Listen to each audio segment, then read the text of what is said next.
Hi, my name's Angel Asma. I'm half English, half Turkish. I was raised in a Muslim household, and through my teenage years, when I started college, I started to be a bit more independent. My dad was very protective over me, quite controlling at times, but it was just from his heart to protect me, which meant that I couldn't really do a lot of things that other teenagers could do. When I started college, I started to be a bit more independent, started to have boyfriends, and that's when a lot of things started to happen for me, where my heart started to get hurt and I started to get heartbroken. I started to read more about the Quran and really turn to God in circumstances where I felt like I was in pain. I started to research more of the Quran, and through the many years I started to run away from situations and try to escape, because I thought that was a way that I could be healed, or that's how I could not feel pain if I ran somewhere else, or if I went on holiday, or if I moved to another country and lived somewhere else, that it would be okay.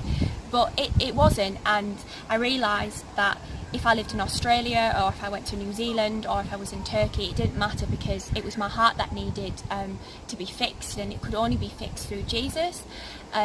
So many years of travelling and moving around, I ended up moving to Leeds, and the time that I was in Leeds, I met up with an old school friend called Jacob Waters, who was a Christian, and he explained why he believed in Jesus Christ. I was really interested in why he believed that Jesus was the Son of God, because in Islam he's not the Son of God. He's a prophet, he's recognised as a prophet, but he's not the Son of God. And I really questioned, how can God have a son? I was so confused, and I started to research. One day I decided to go to Waterstones to buy a Bible. I picked up a Bible, and I was really, really scared inside, and I just thought, if I actually purchase this, is Allah going to be angry with me? Am I going to be shamed? I felt so scared. I felt so many emotions. And at the time when I picked it up, I thought, right, I need to pick up something about the Quran. So I purchased both books because it was just through simple fear.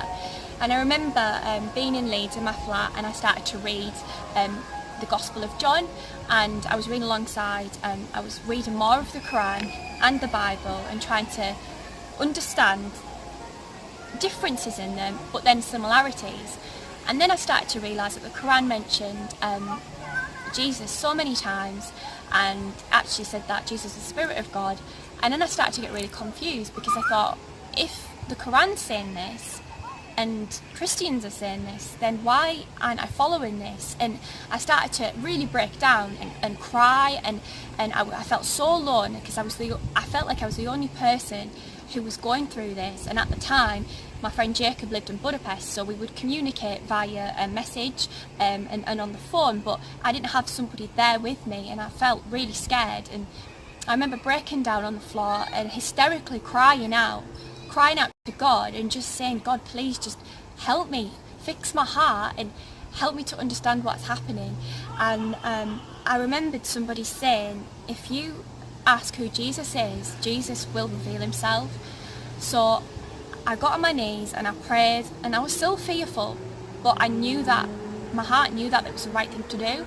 And I prayed, and I said to Jesus, if you are the light, if you are the way, just please give me a sign. I need a sign, because I need to have a clear sign to cut out of Islam. And for the next 14 days, I had so many dreams about Jesus, about people coming to me in biblical times, about people telling me who Jesus was, about people holding my face telling me that Jesus loved me, and so many other dreams that were so powerful. And I wrote them all down, and I knew that this was my sign. One of the most significant signs for me was, at the time, I would always wear a necklace with Allah on it, because I felt that protected me. And I woke up one night, and it was a nightmare that I had, and it was actually about, the nightmare was, it felt like it was Islam and spirits telling me that Jesus wasn't the Messiah, but I knew that was the enemy. And I woke up, and my necklace hadn't been unlatched, it was still latched together. So the necklace was in my hand, and I was gripping hold of it, and I opened it, and I could see the imprint of the necklace, which was Allah, pretty much in my hand, and I realised this was something so spiritual, and this was a sign that I needed to remove it, and I wasn't supposed to wear it, I wasn't supposed to be in Islam, I was supposed to be following Jesus Christ, and all the dreams combined really give me that sign and understanding that that's what I was supposed to do. And I connected with a church in Leeds and give my life to Jesus. Now it took me a few months from then, from February to August, to actually get baptised, and I felt that I really needed to desire the baptism in my heart and it to come from me. And every time that I was around water, I was having a shower, in the last week that I got baptised, I really felt like I need to get baptised, God's telling me to get baptised, and I really had a feeling that I should be in a river. I didn't want it to be in a church, I didn't want it to be around a lot of people, I wanted to just be me and God and a person who baptised me. A week before I was baptised, I started getting really anxious. The job that I was in, I was working in a law firm in Leeds, and I was really struggling because I just felt that it wasn't who I was and my heart didn't suit that sort of role. I remember just going into the toilets and crying out to God, and please just help me, I don't know what to do. And I remember speaking to my friend Jacob, and I said, I really feel like it's time for me to be baptised, and I feel like I want to be in a river. I want it just me and God, and if you can baptise me, then I would like you to baptise me. I don't want to be in a church. So as I was off work, I contacted Jacob, and then we arranged a day, and I went to the river, and he baptised me there. And I just felt that after the baptism, I felt like I was a new person, but I've been on a journey for the past 2 years where I'm just trying to be closer to God and really deny who I am, and get rid of all traits of who Angel is, and really try to find out who I am in God. So then after I was baptised, I said to Jacob, nobody knew, and I said, Jacob, please don't tell anybody. I was really scared and afraid that if my father found out, or my brother, or certain people, that I would lose family contact and friends.